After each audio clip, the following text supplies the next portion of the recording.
Hello people watching, I'm Octavio Derrig, and today I'm going to explore just what is philosophy. Now we could look it up, but that doesn't tell us everything, because philosophical ideas aren't facts, they're just that, ideas. Philosophy may be an academic discipline, but it doesn't take a genius to come up with ideas. Now because of that, this means that philosophy is really broad. To do philosophy is best to, or at least try to, set aside your assumptions, or things that you may have thought were true, but in fact may not be true. If this seems wrong to you, or you think everyone thinks it's true, so it must be true, then remember, astronomer Nicholas Copernicus put forth the theory that the Earth orbited around the Sun, not in fact the other way around. Now, in the Renaissance times, this was widely disbelieved, and he was mocked for it, when in fact, now we know that he was in fact correct. The basis of philosophy is questions, like maybe even, do we even really exist? That's valid. And those can raise more questions, like what is existing? Which we can digress more into, like the definition of existing is a state of reality or living.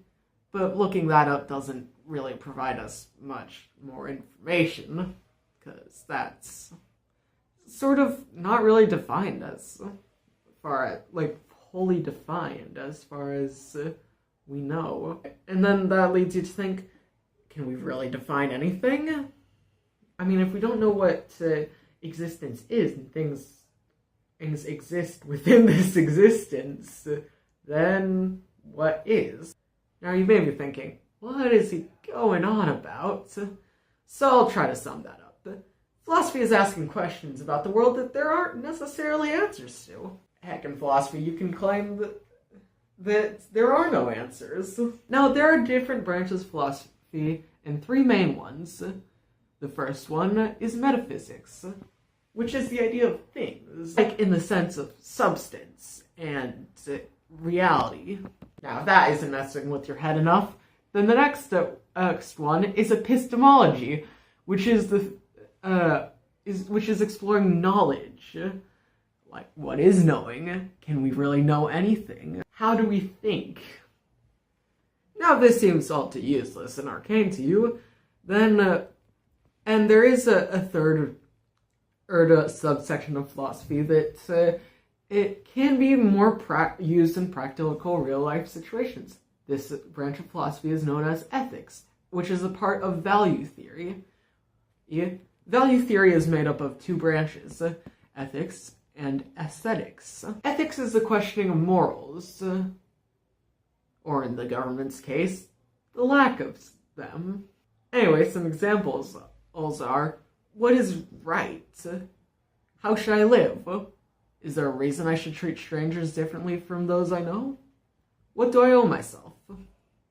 Or anything or anyone else? The other subsection is aesthetics, which is the idea of beauty. Beauty is another easily varied topic, and you may have heard the saying that beauty is in the eye of the beholder. Of course, to be fair, we could also question the existence of beauty, but I digress. Anyway, you may be asking, how do we answer all these goddamn questions? Or at least even make sense of them. And that, my friends, is logic.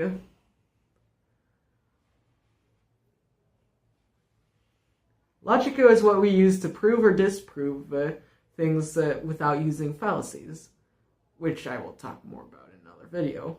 This may seem all arcane to you, but don't worry. If the only thing you take away from this is to question and more things and have an open mind, then I'm happy. I'm Octavio, and thank you for watching this video.